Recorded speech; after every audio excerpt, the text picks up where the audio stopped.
Go. So my refutation speech is response to the Eric's recreational marijuana should be legalized throughout the United States. So,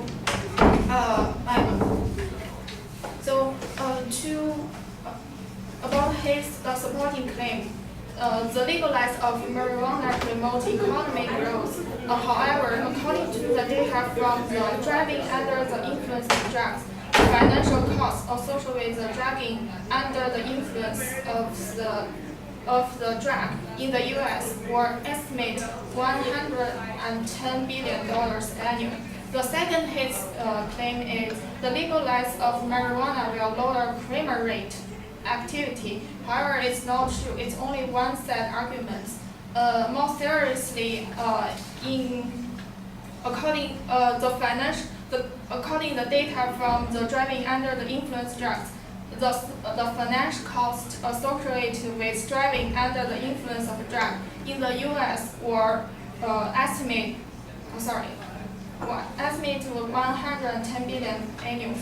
The second his claim is if the legalization of marijuana will lower crime rate activity. However, it's not true because if marijuana had been legalized, the kid will easily to get it. The third his claim is the legalization of marijuana provides a safer alternative to alcohol and tobacco. It's not true. There is a research shows this marijuana will increase the chance to get the mental disease. So which is to respond his first claim. My supportive claim is if marijuana has been legalized, the kid will easy to get it, and marijuana use will increase the criminal behavior in adolescents.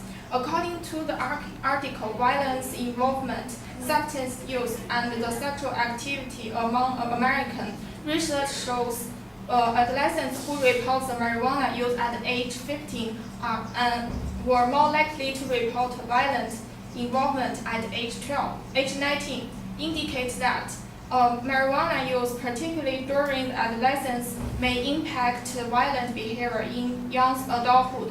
Similarly, another research shows that the frequent marijuana use during adolescence was a predictor of being involved in intimate partner violence. My second claim response to Eric's claim is recreational marijuana will increase the resulting in a traffic safety hazard. According to the state of toxicologist Fiona Cooper, the share of the division after the influence of the drug arrested in Washington whole blood test positive for the THC. Marijuana's main physical activity ingredient rose from 18.26 in 2012 to 24.9% in 2013. Another voice from the Patrick J. Kennedy, the chairman of Project SAM, he said even before the first marijuana store opens in Washington, normalization and acceptance have set in. This is a wake-up call for the official and the public about the dangers of the drug, especially for the marijuana, when people get marijuana and still driving. My third claim is marijuana is addictive and it promotes a decrease of mental health. Marijuana is addictive and the drug user cannot make an informal and rational decision to continue using drugs because the use of the drugs estimates the user's ability of the thinking ability. And also research from the neurologist Gardner P.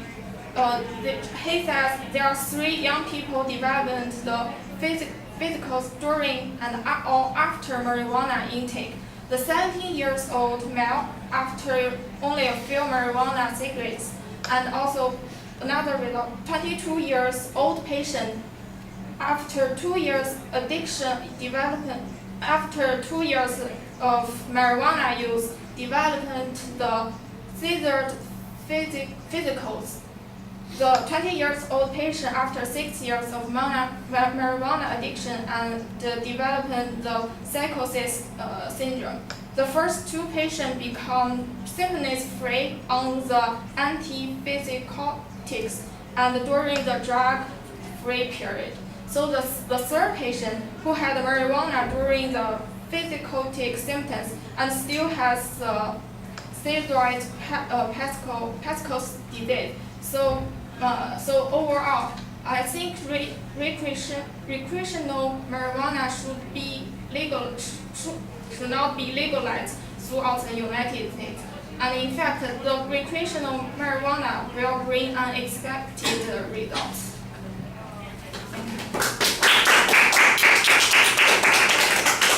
Thank you folks for sticking around and providing an audience. I know it's a little bit tough, and thank you for keeping time. I do appreciate that.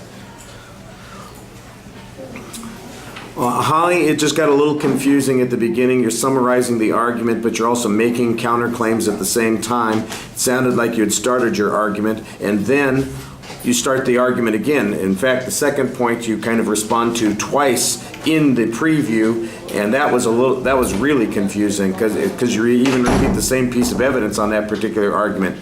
Once you actually get into the body of your counterclaims, I think you do a pretty good job explaining what the problems are. You need to kind of pace yourself a little bit more.